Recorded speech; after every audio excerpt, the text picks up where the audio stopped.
Aí eu chego e dou um chute. Começa você agora. Oi, gente, tudo bem?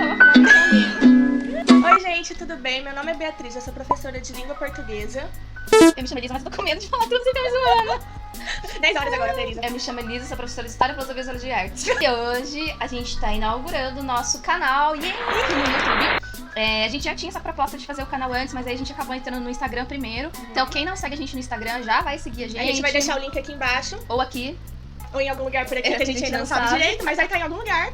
E então segue a gente lá, a gente tá postando sempre conteúdo sobre história, filosofia, sociologia, artes, literatura, gramática, espanhol, fazendo análises e discutindo temas que são pertinentes tanto pro Enem, pro vestibular, pra concurso, pra qualquer coisa que você for prestar e querer saber na sua vida. Isso aí. Sobre esse conteúdo. E sobre coisas aleatórias também. Sobre coisas aleatórias também. Porque quem não gosta de uma aleatoriedade, né? Exatamente. Então, pra começar, pra inaugurar esse canal, nós decidimos trazer como proposta pra esse vídeo uma discussão a respeito do tema da redação do Enem 2021, que, queira ou não, é aí um assunto que tá muito em pauta, e nós achamos muito legal trazer esse ponto de vista da sociologia, da filosofia, também da linguagem, fazer essa discussão e depois ver como isso poderia ter sido usado na argumentação da redação de vocês. Muito bem, então a nossa proposta é discutir um pouco sobre o tema, né? Nós vamos trazer aqui várias visões diferentes, né, que poderiam ter sido usadas, e depois no Instagram a gente vai fazer uma redação, nós vamos escrever uma redação e vamos apresentar essa redação lá no nosso Instagram, então também não perca.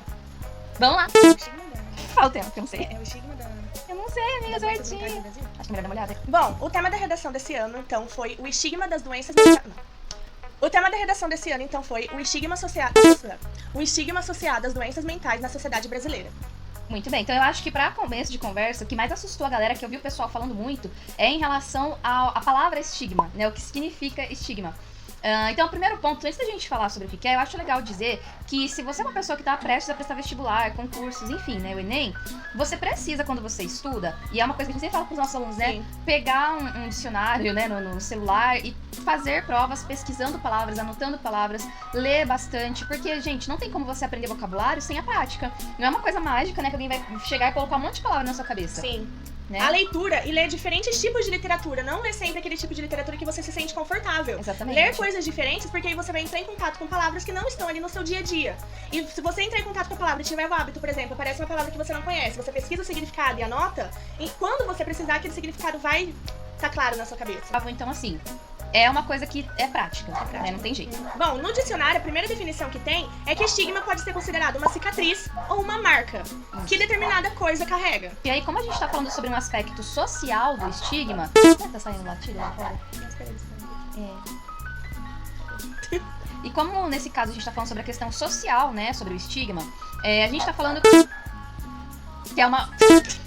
A gente tá falando que é uma marca que uma pessoa ou um grupo, né, de determinada sociedade tem em si, por algum motivo, que é colocado nessa pessoa, nesse grupo, pela própria sociedade. E é como se aquela pessoa passasse a ser definida somente por aquela característica. Exatamente. Então, por exemplo, é como se todas as outras características psicológicas da pessoa fossem apagadas e só esse estigma que realmente ali prevalece. Quase como se fosse um preconceito em relação a alguma coisa que a pessoa alguma coisa que ela usa, né, alguma parte da cultura que o restante da sociedade acha que é muito, meu Deus, eu não acredito nisso, né? Então coloca aquela marca na pessoa. E isso a gente chama de estigmas. Um exemplo que a gente pode dar de estigma é na linguagem, quando nós olhamos para as variedades linguísticas. Lá no nosso Instagram tem um vídeo do IGTV que explica o que são variedades linguísticas e quais são os tipos dentro da língua portuguesa. E um desses tipos é o que nós chamamos de variedade estigmatizada. E ela é estigmatizada justamente porque ela é o tipo mais distante da variedade considerada padrão.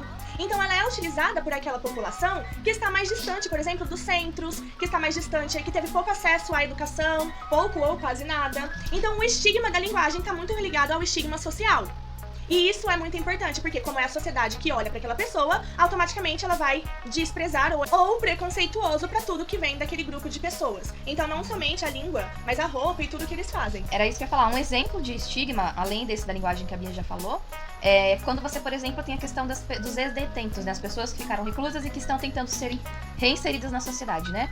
Essas pessoas têm um estigma, né? Uma marca, que é a marca de que ela um dia já passou por um sistema correcional, né? Então isso é um estigma.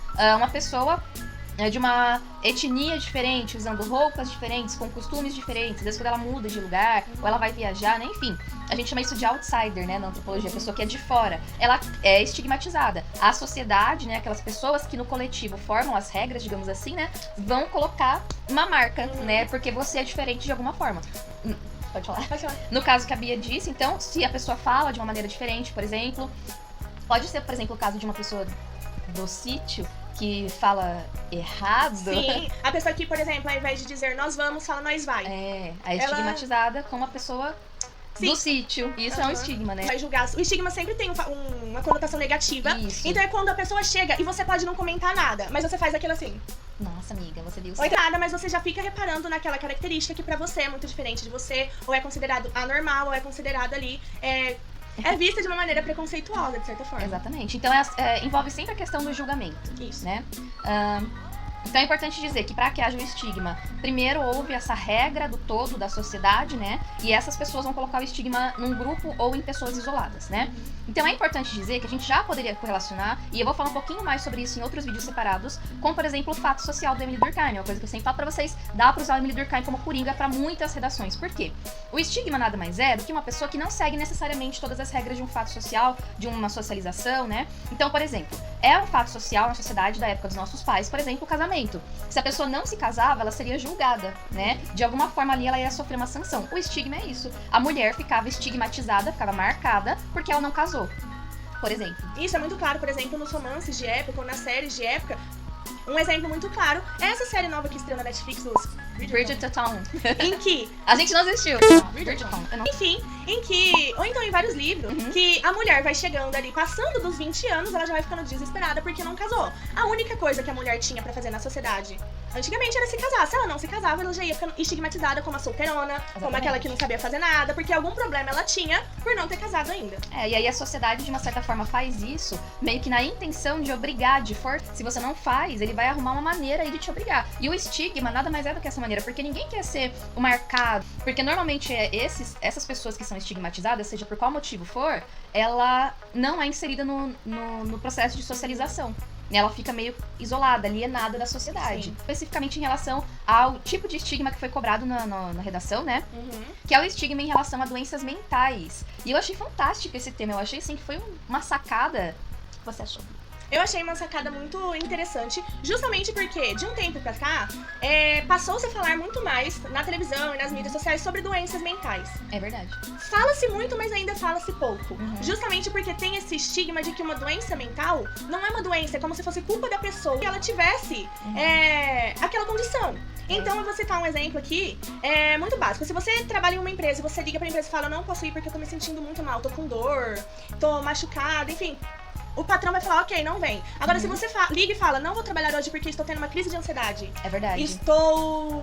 Uma crise de depressão, não consigo levantar da cama. A maioria das pessoas vai falar, olha lá, aquele folgado, não quer vir trabalhar. Levanta, para de ser vagabundo. Essa coisa da sua cabeça, né? Tem que ter força de vontade, fica aí vagabundo. Então, assim, é verdade. Qual é a diferença de uma crise de ansiedade, de uma doença ali mental pra uma doença física? É verdade. É o estigma. É o estigma. Mas como frescura, né? Não existe. Então, demorou muito tempo, né? Pra que a gente começasse a discutir sobre isso e pra que houvesse o início de uma normalização. Eu não acho que é normalizado ainda, né? Tanto é que, normalmente, o Enem, né, traz discussões que estão começando, assim, a ficar mais em voga, né? Estão mais populares. Mas é importante lembrar o início dos estudos do Freud, você poderia citar ele na redação também. Existe uma parte no seu cérebro que você não controla, né? E tem aquela divisão de ego e superego, enfim. Então ele foi um dos primeiros a começar a falar sobre doenças mentais e sobre como essa questão aí do nosso comportamento tem a ver com o nosso psicológico, tem a ver com, né, questões do subconsciente.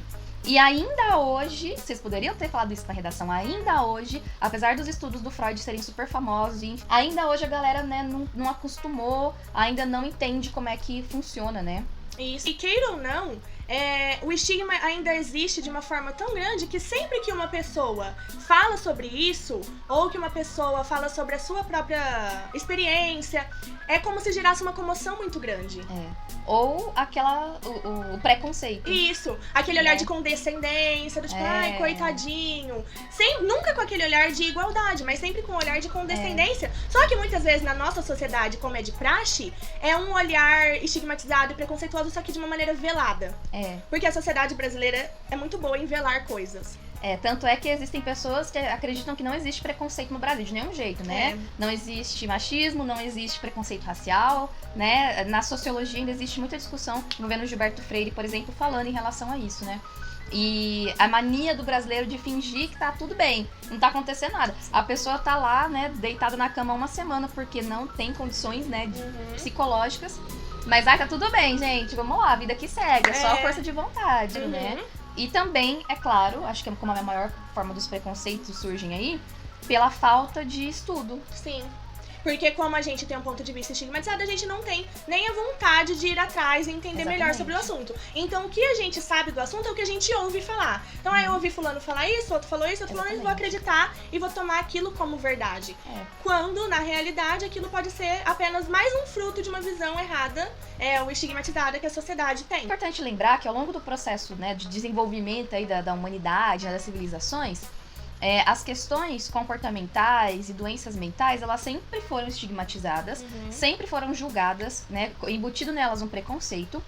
E isso impediu durante muito tempo que se desenvolvessem curas, né, ou mesmo tratamentos, né, paliativos, né, quando não há possibilidade de cura, né, fazendo com que... O que acontece com o indivíduo, então, que é estigmatizado? Ele é isolado da sociedade, né?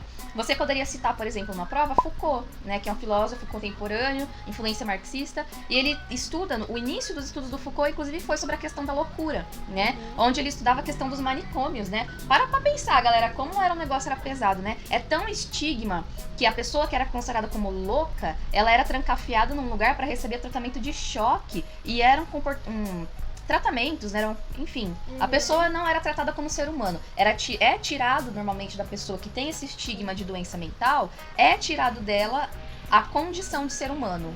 E até mesmo a possibilidade de se integrar na sociedade. E quanto menos... É o avião da Vião. E quanto menos contato com a sociedade essa pessoa tiver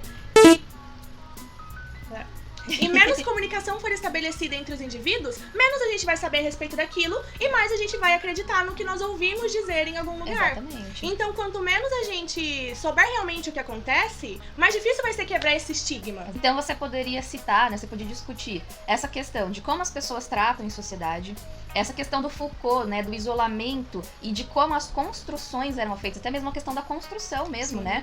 As pessoas eram vigiadas, eram portas trancadas e tanto que hoje em dia não usa mais, né? Camisa de força e tratamento de choque, né? Então, cadê os direitos humanos, né? Isso também é um ponto que é muito cobrado na redação do Enem, né? Não tem direitos humanos para quem é considerado como louco, né? Para quem tem condições, né, de doenças mentais. Dava para citar também, tem uma série na Amazon que chama Modern Love, que tem um episódio que fala sobre isso. É a Anne Hathaway, aquela atriz que faz Os Miseráveis. Ela faz uma moça que tem transtorno bipolar e mostra como ela tenta esconder isso das pessoas, né? E tem dia que ela tá muito feliz, depois ela passa muito tempo triste, e aí ela perde vários empregos e vai mudando de emprego para emprego. E se a gente parar pra pensar, Modern Love fala sobre um amor moderno, né? Que é quando ele encontra uma amiga que vai tentar ajudar ela. E isso é muito recente. É só realmente sentar, olhar pra você e tentar entender o que tá acontecendo, me conta, né? Então olha como essa discussão é muito recente, né? E perigoso isso. E é uma discussão que precisa ser feita. Porque enquanto a gente não realmente falar, não entendemos nada sobre esse assunto, precisamos entender, a gente nunca vai saber realmente como quebrar esse estigma. Tirar essa coisa da cicatriz. Uma pessoa que tem uma doença mental, seja ela qual for, não é somente definida por essa doença mental. Não é como se essa doença mental fosse a única... É só o que ela é. Fosse o único traço de personalidade da pessoa. Então, essa pessoa, ela tem depressão. Essa pessoa tem transtorno bipolar. Essa pessoa tem não sei o quê. Tudo da pessoa fosse só aquilo. Exatamente. Quando, na verdade, não. Esse é só um traço da vida da pessoa. É só uma parte da vida dela. E muitas vezes a gente tem esse estigma tão forte que a gente nem tenta conhecer a pessoa. E com isso, a gente perde, por exemplo, grandes profissionais, grandes talentos. A gente não dá nenhuma chance da pessoa mostrar quem ela realmente é, porque a gente olha ela somente com esse traço. É como se esse estigma fosse a única coisa que definisse quem essa pessoa é. E isso que a Bia falou me lembrou uma outra coisa, que quando a gente coloca esse estigma na pessoa, normalmente a gente tá, que nem a Bia falou, perde, né, o grande talento e tal, a gente tá colocando a pessoa na questão da função. Ela tá cumprindo a função social? Ela é uma pessoa que tem funcionalidade para a sociedade?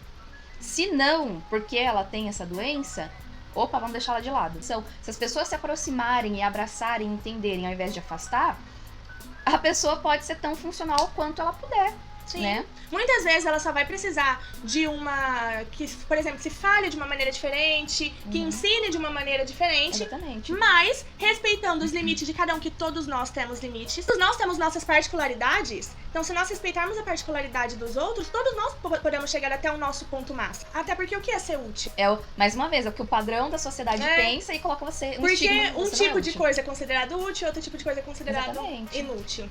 É que daí a gente já entra em toda a discussão, né, de sociedade capitalista, de produção, e cada um tem que ter uma função, né? Enfim, fazendo de novo. A gente conhece 3 horas de vídeo. Então é isso, galera. Um pouquinho do que poderia ter sido discutido na redação. É interessante pensar que existem muitas músicas, muitas séries, muitos filmes que podem retratar diversas dessas linhas de discussão, né, que a gente deu uma pincelada. É claro que em uma redação, você não vai falar sobre tudo isso que a gente falou, né? Você normalmente escolhe um caminho E segue por ele. E é isso que a gente vai fazer na redação, que a gente vai postar no Enem. E um ponto muito Instagram. importante é que, como na redação, no tema, especificava que queria que falasse do Brasil, você tinha que falar, vocês teriam que falar especificamente do Brasil. É claro que poderia falar ali no início de uma maneira geral, mas é muito importante que o seu foco fosse o Brasil, porque senão você perderia ponto. Exatamente. Então, sempre que na redação do Enem ele especifique que quer que você fale de determinada época, de determinado lugar, é importante que você foque nisso. Então, vocês teriam que fazer todas essas discussões aqui que nós fizemos, tendo como base a sociedade brasileira. Como nós, brasileiros lidamos com essa questão das doenças mentais dentro da nossa sociedade. E aí você poderia ter falado qualquer uma dessas coisas que a gente falou, dando exemplos do seu cotidiano, exemplos de alguma coisa que você tenha visto na rede social. É interessante que tem um filme que se chama Nice, O Coração da Loucura, que conta a história de uma das primeiras médicas, né, psicólogas, que tinha uma proximidade muito grande com os estudos do Jung, né, que foi estudante do Freud, e que tentou trazer essas terapias mais humanizadas pro Brasil, porque na época tinha só os manicômios. Então dava pra falar desse filme, novelas, às vezes, enfim, usando exemplos que façam esse foco, né, em relação à sociedade brasileira. Bom, galera, então é isso. Eu espero que vocês tenham gostado. A gente pode voltar a discutir alguns outros pontos, dependendo dos comentários de vocês. É só vocês pedirem. A gente pode trazer comentários sobre outros aspectos de uma maneira mais aprofundada. Comentem aqui embaixo o que vocês acharam da discussão, se vocês têm alguma outra coisa a acrescentar, que a gente pode continuar esse debate com vocês aqui nos comentários também. É muito importante que a gente saiba qual o ponto de vista de vocês sobre isso que nós falamos, que vocês contem alguma experiência pra gente. E é também importante, né, lembrar que em alguns pontos, quando a gente falou de coisas mais específicas, como no meu caso Foucault, Emily Durkheim, quando a Bia falou sobre linguística, que esses conteúdos mais específicos também estão lá no nosso Instagram. Isso. Então segue a gente lá, se inscreve aqui no nosso canal, compartilha com seus amigos, com as pessoas que vocês acham que vão gostar, que vai ser interessante. Não esquece de dar like no nosso vídeo, que é muito importante. Isso ajuda bastante a gente a divulgar o nosso canal. Eu espero que ao longo do tempo a gente possa construir aí um diálogo com vocês e sempre trazer conteúdos que sejam bem pertinentes para os estudos, enfim, para a vida de vocês. Um beijo, galera, até a próxima! Até mais! Yeah! Aí não tá gravando nada.